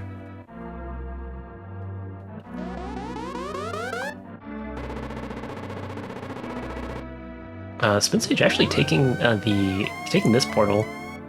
Of course, it's not that big of a difference. I mean, he has already opened the Turtle Rock entrance, so this could just be a preference thing.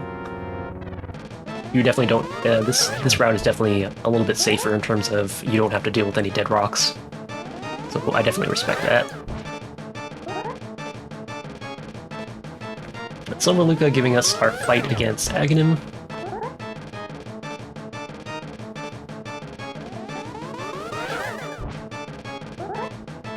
So I think... Yeah, so... I mean, as Silverluca, if you go ahead and just head straight over to K45, you know that you're in go mode, and then at that point you just finish Ice Palace and Misery Mire. Yeah, so there's no real thinking involved. That's just a matter of, does Silverluca make that call to go to K45 first, or do they waste some additional time on the other tracks, which wouldn't be a bad idea. Like I said, I do feel like, just intuitively, I feel like the Mushroom Turn-In plus King's Tomb feels slightly faster. I don't actually even know if that's true, though.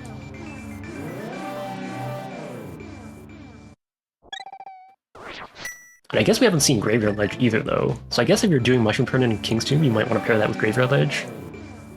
But Silverluca gonna flute from here. See where they end up going. Okay, so this is Mushroom Turn-In and King's Tomb then. But I have to imagine K45 is going to be next after that, I hope.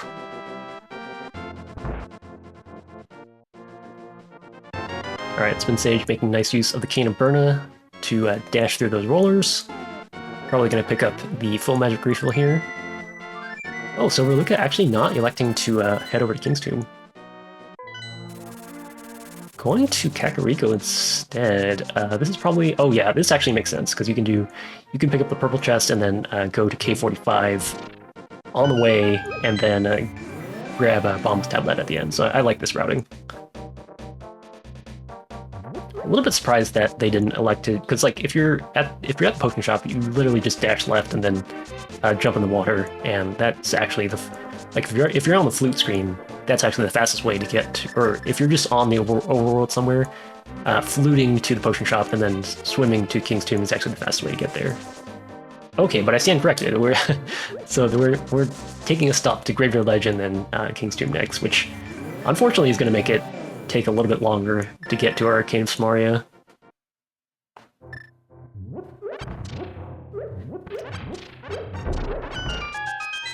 But this makes sense if you want to check Graveyard Ledge.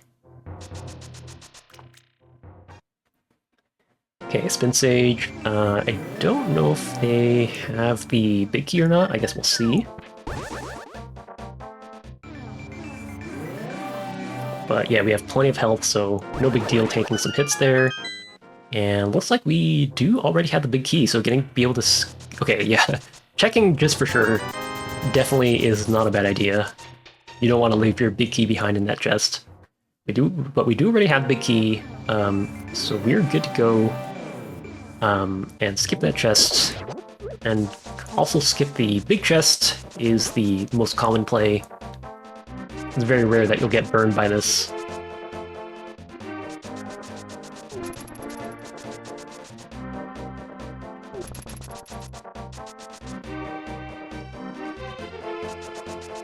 Yeah, and Silver Luca gonna go pick up that purple chest. And that purple chest, I imagine, is gonna get dumped straight away once we get that Cane of Somaria. Some nice varied strats there by Spin Sage, using both the bow and the... hitting that crystal switch 3 different ways. Using first the bow, and then the boomerang, and then a sword.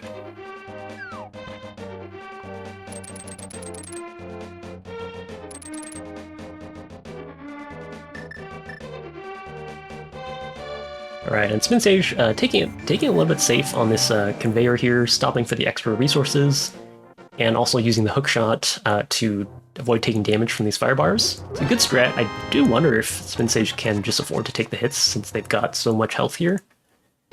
It's not like the Trinex fight is going to be, you know, scary since we have Gold Sword on hand. We don't even need to do Laser Bridge at all since we already have a small key. And yeah, as expected, Silver Luca ditching that purple chest. Looks like they're gonna start with Misery Mire, and then they'll do Ice Palace after that.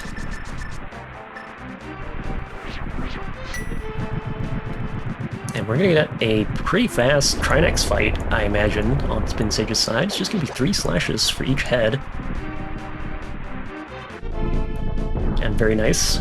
Remembers to quick swap ahead of time, since you can't quick swap during the time in which the heads are exploding. Gets a nice 1 cycle there.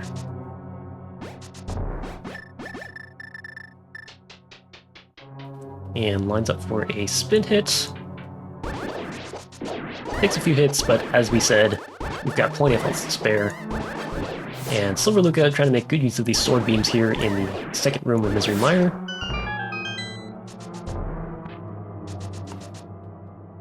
And Spin Sage is going to head straight over to Ganon's Tower.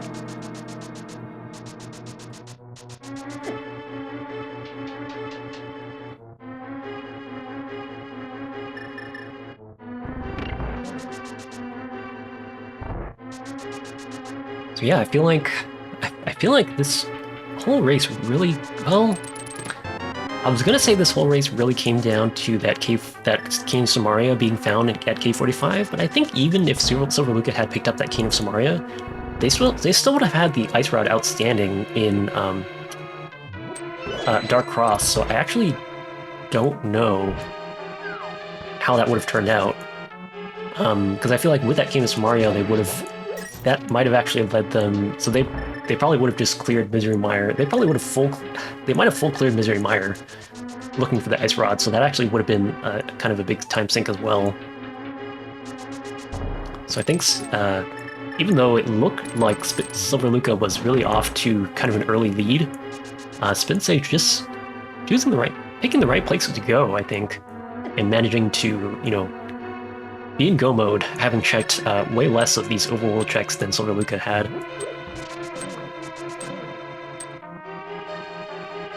Just needs to find the big key in Ganon's Tower basement here.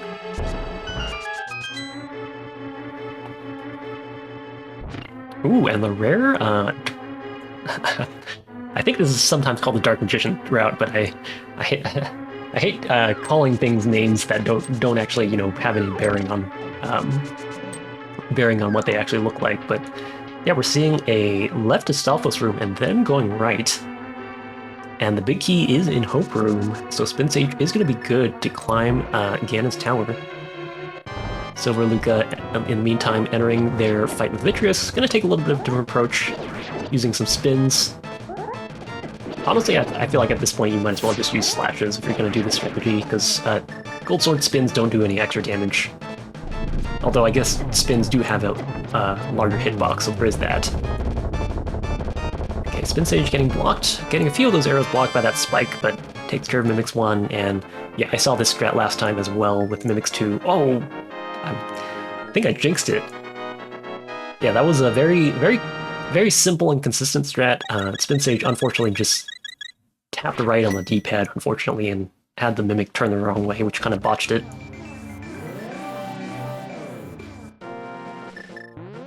Nice use of that hook shot to get to that pot a little bit faster.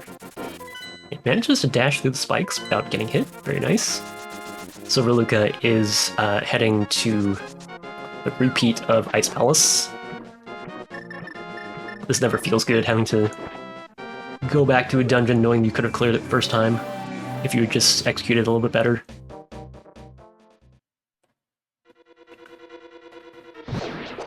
One nice thing is Silver Luca is...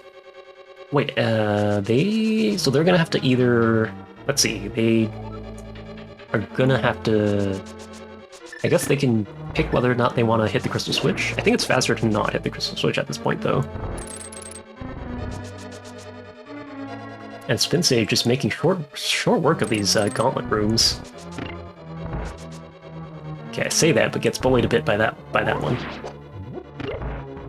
Okay, a nice usage of the Fire Rod splash damage for that Stalfos. Silver Luca gonna elect to hit the switch here. I do think this is slightly slower, but not by much. And that's just because we already, we've already opened up all the key doors. This is usually the faster route to go mode Ice Palace, but that's only because we usually don't come to the dungeon already having, the big key and all the other keys on hand.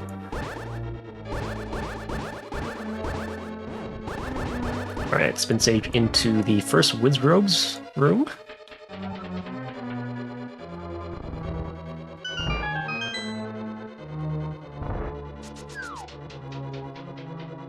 And I think both of these runners have been pretty consistent on the one cycle for Wizrobes. Yep, nails it that time as well.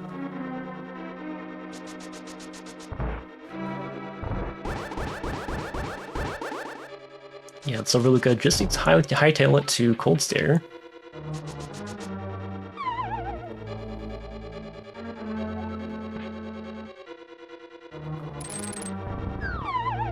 And of course, since they hit the switch, they are going to be able to just drop down here with that block, which seems faster, but it actually ends up, if you time it, taking the extra time to hit the switch is a little bit slower overall, but again, it's only a matter of a few seconds, I think.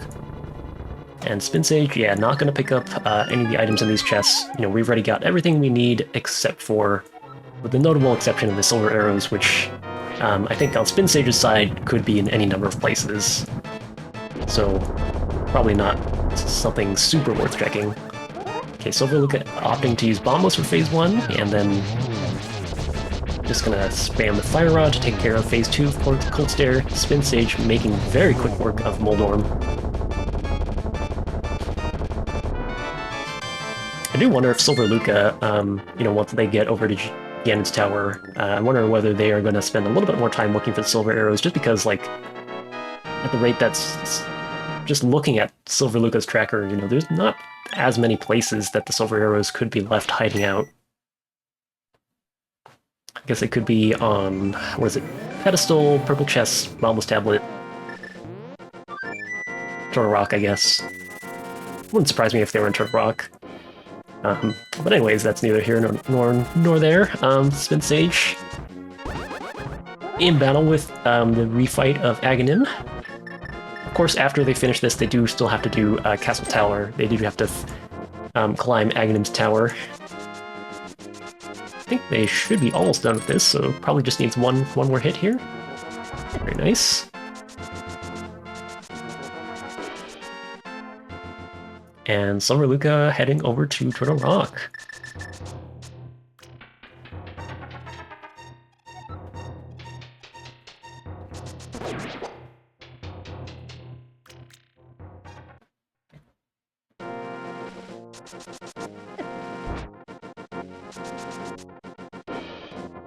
Alright, fortunately not getting locked by that dead rock. Oh, and an interesting balk setup by Spin Sage. I've never seen that one before. Usually I just see people walk around the edge. I didn't know you could balk across the pyramid hole. You learn something new every day. And of course Aghanim's Tower is going to be a piece of cake at this point with half magic and Fire Rod and Gold Sword.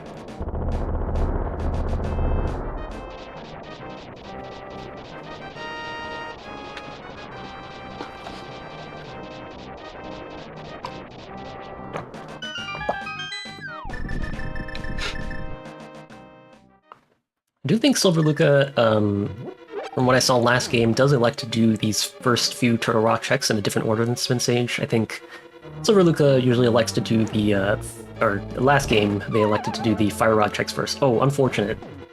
It's knocked off by that jelly. Usually you're safe against being knocked out, but if they're in just the wrong position, they can knock you down. But yeah, as I was saying, Silverluca last game as well did these Fire Rod locked chests first and then used the mirror, whereas if you remember, Spin Sage did the Compass chest first and then came here second and then used Burna both ways, you know, traveling downwards through the rollers as well. I do think this route that Silverluca is taking is slightly faster, so I'm going to be able to make up a little bit of time. But of course, Spin Sage is probably going to be done with their Ganon fight probably around the same time that Silverluca is just getting to the second half of getting to the latter part of Turtle Rock here.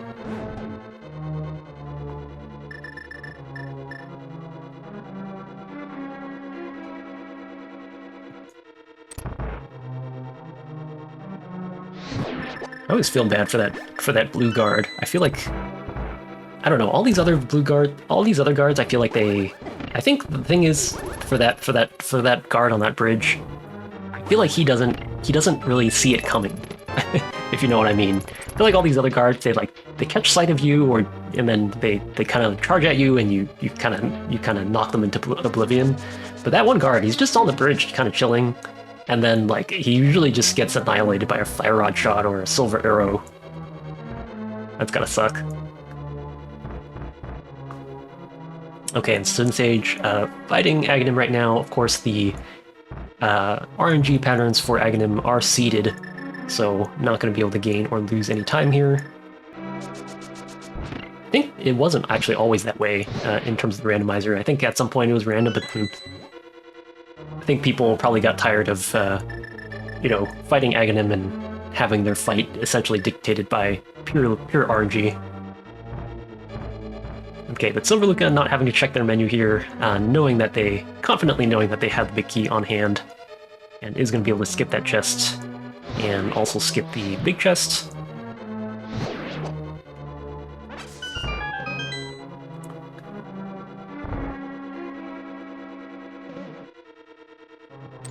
And Spin Sage probably just needs a couple more, or maybe even one more of these yellow balls from Aghanim.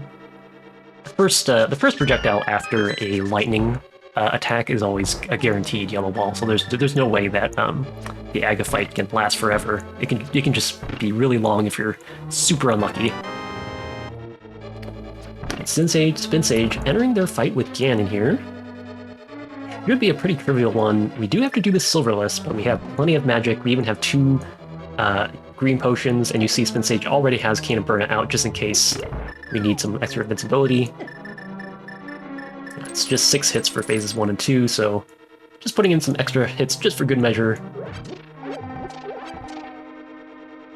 And yeah, excellent use of that Cane of Burna. Not like you're going to run out of magic here. The one thing that we need to make sure we get is to get that torch glitch on the left-hand torch before the right torch goes out, as if we don't get that, then doing Silverless Ganon will be a lot less efficient. So let's hope that Spin Sage will be able to get that. It looks like Silvers were in Misery Mire. Oh, Spin Sage just getting that in time. Very nice. So it looks like, yeah, even if Silver Lucca does check all the chests in Ganon's Tower, neither of our runners are going to have the silver arrows on deck.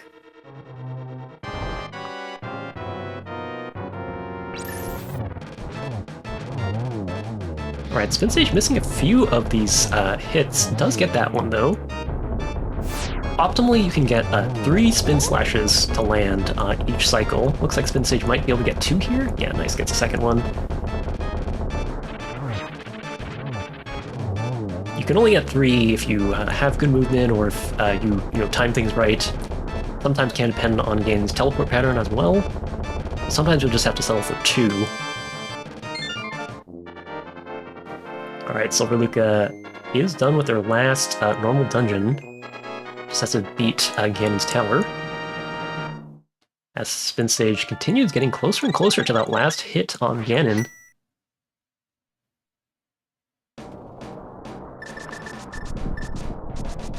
Ooh, just misses that one. There's definitely a little bit of an art to dodging the Fire Bat effectively and then still being close enough to land that spin hit. There we go, that looks very nice.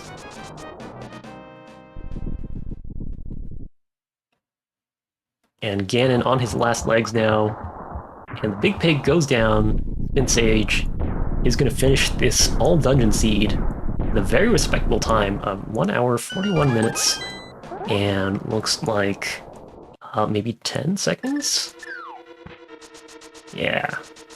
So GG's to Spin Sage. That does mean that since Spin Sage also won Game 1, that Spin Sage is going to be your champion for the Master Sword bracket.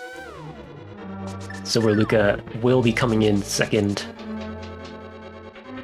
He's going to have better luck than Spin Sage on the Ganon's Tower basement hunt. They literally just went straight to Hope Room and got the big key and small key right off the bat. That's pretty much the fastest possible Ganon's Tower basement you can have.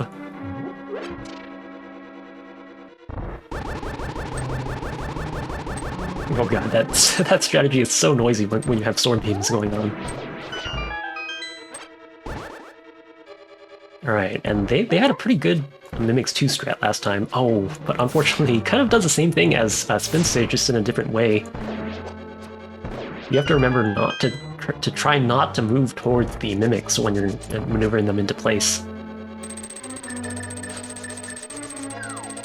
Alright, looks like Silver Lucca has the Cane of Birna out. Are they going to use it? Okay, I was going to say, it can be a little bit dicey to use Cane of Birna in this particular hallway, as it can re-trigger the switches.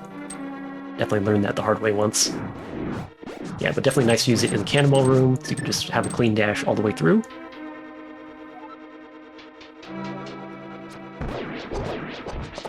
Nice bow shot for that first Stalfos. That's 100% consistent setup. And Silver Lucca has their Fire Rod out. Didn't have to use it in that room. That was actually very well executed.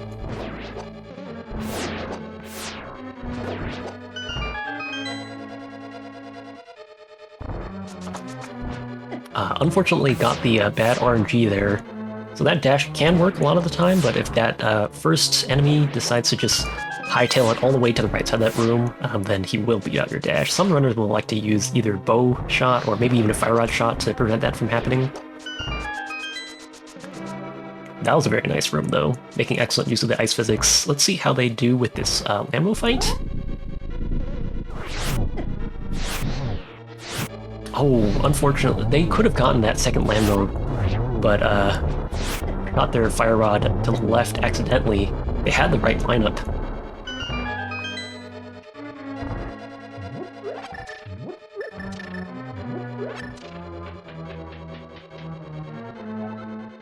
Okay, and into the 2 Wizrobe rooms. Like I said, both of these runners seemed very consistent and confident on these 2 rooms. So I expect to see a 1 cycle here as well. Okay. Sorry, Silver Luca. I feel like I jinxed that one.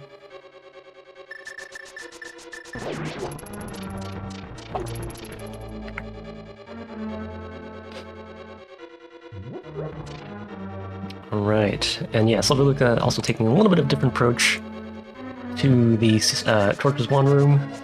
I don't actually know which one is faster.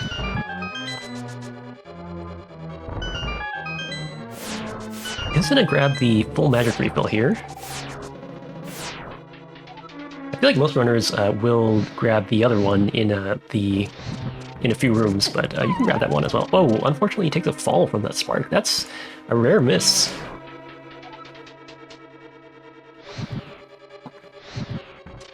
But since Silver Luca only has one key, they are going to need to get a key from this mini Helmasaur here. Cool Spin Slash setup. I've never seen a Spin Slash used. And yeah, like I kind of alluded to earlier, I think for Silver Luca, it makes a little bit more sense to try and look for Silver Arrows here, given that you've already checked so much of the rest of the overworld locations. But of course we know that Silver Arrows are unfortunately hanging out in Misery Mire, so we're not going to have access to those. Alright, looks like we're going to use hookshot strats again here. If Moldor can cooperate. Hello?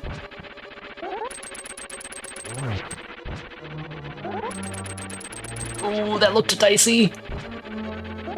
Yeah, the hookshot strats work really well if Moldorm, charges straight at you, but if he's just hanging out near a corner somewhere, it can be a little bit dicey. But gets the job done without falling, which is what you want to see. It gets a shield upgrade at the validation chest.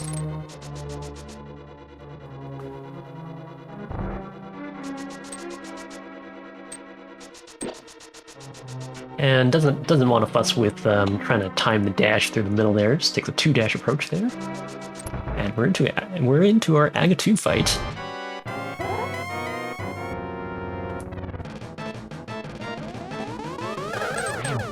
It's a nice double hit there. Remember, it's 6 hits for this fight. And of course, sometimes you get those blue balls. I'm not actually sure if that counted as 2 hits. Sometimes if the 2 hits are spaced close enough together, it only counts once.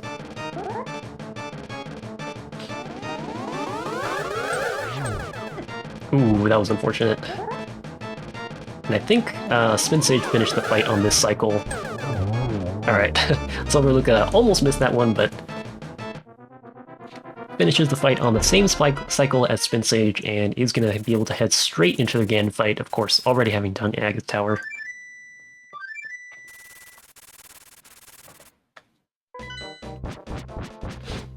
They've got a little bit less health to work with, but again, we've got Half Magic, we've got Burn On, we've got potions on deck, so don't expect to see any problems here. But I am interested in seeing how Silver Luca handles this Silverless fight. Silver Luca actually had a really unfortunate fall on the previous game. So let's see if we can have some redemption here.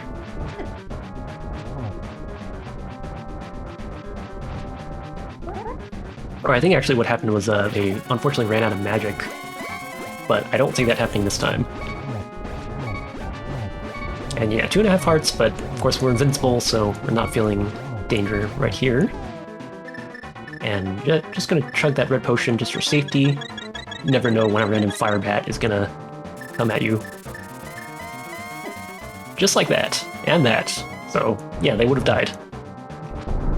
So great call. Alright, so it's just gonna be 2 more hits for Phase 3, and then it's going to be on to lighting that torch for the torch glitch.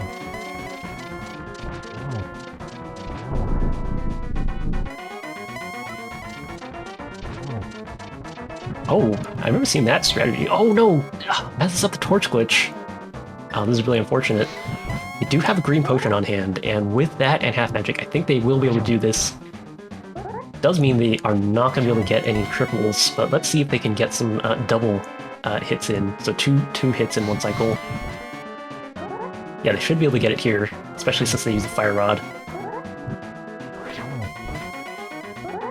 Yeah, and you aren't going to be able to go for that third hit. The most you can do is 2. Ooh, that looked a little bit unfortunate. Unfortunately, you can't use the fire rod at the same time that a torch is lighting or going out. But still manages to get 2 hits there. Is going to need to drink their potion. But looks like they're very consistent at landing these hits. That's one thing that's really going for them.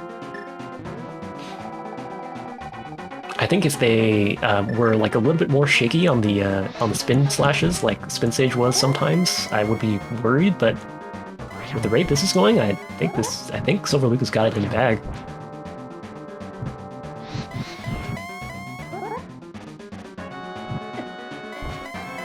Ooh, misses a hit there.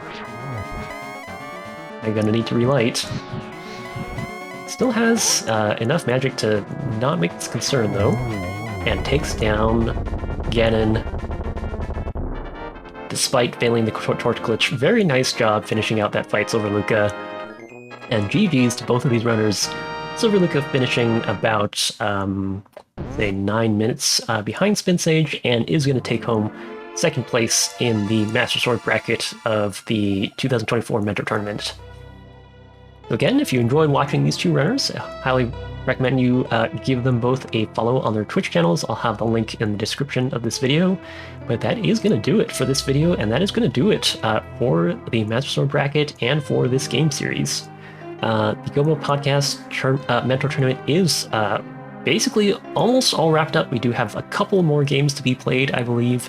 But I just want to take this opportunity to thank everyone involved in the tournament, whether you were a mentor in the tournament, one of the organizers, or just a mentee playing in it, or whether you literally just tuned in and wanted to watch some of these mentees show off what they've learned over the past, 2 months or so. I think I've heard only good things about everyone's experiences in this tournament, and I can definitely echo that sentiment. It's been a lot of fun to work with these mentees and to cover some of these matches and to watch some of these games, and hopefully you have all enjoyed that as well. So again, my name is DDR Kirby. Hopefully you enjoyed this commentary on this match, and that is going to do it for today. Hope you have a great rest of your day, or evening, or afternoon, whatever it is, or where you are. And that's going to do it. Thanks for tuning in.